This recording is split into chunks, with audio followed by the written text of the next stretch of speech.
Okay, so one day my father says to me, "You got to come with me to the police station." I says, "Really? What are we going to do there?" He says, "I'll let you know." So gets the baby carriage out and puts me in a baby carriage. Now, how old are you at this time? I'm at that time 5.5, close to 6. And is it winter, summer? It was cold then, I remember that. Yeah, it was cold. So we go to the police station, and he says to me, he says, "There's a cop there, policeman, comes over, he says, 'Can I help you?' So I said to my father, he wants to know if we can help, if he can help you." He says, "Is he the sergeant?"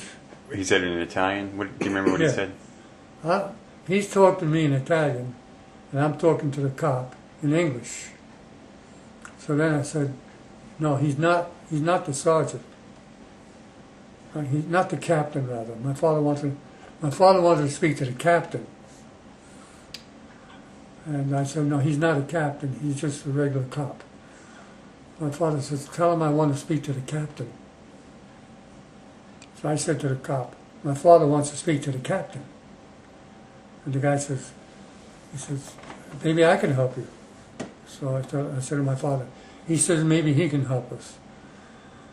And my father says, "He's not a captain, so tell him I want to speak to the captain." He had to speak to the captain, period. So I told him, I said, "My father wants to speak to the captain." So the cop goes over and gets the captain, and the captain comes over and says, "Can I help you?" My father says, I said, he wants to know if we can help him.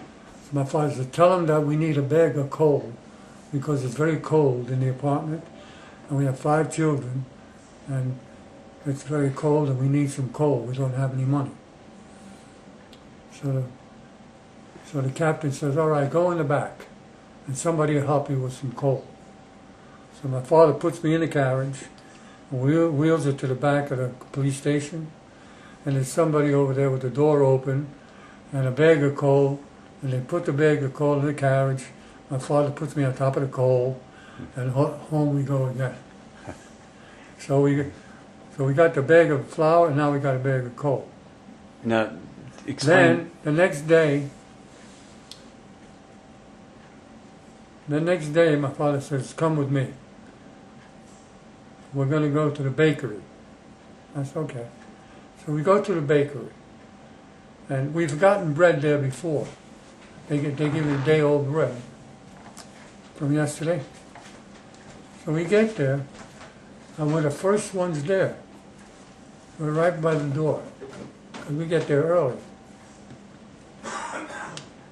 So now we're the first ones there, and it's probably early, because my father was always early. It was probably about 6 o'clock. They don't open till 8. So we're standing there, and a few other people started coming in. And by 7 o'clock there was 4 or 5 other people.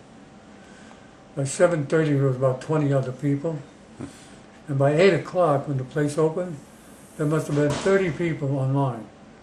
And each time people came, they took a spot in front of my father.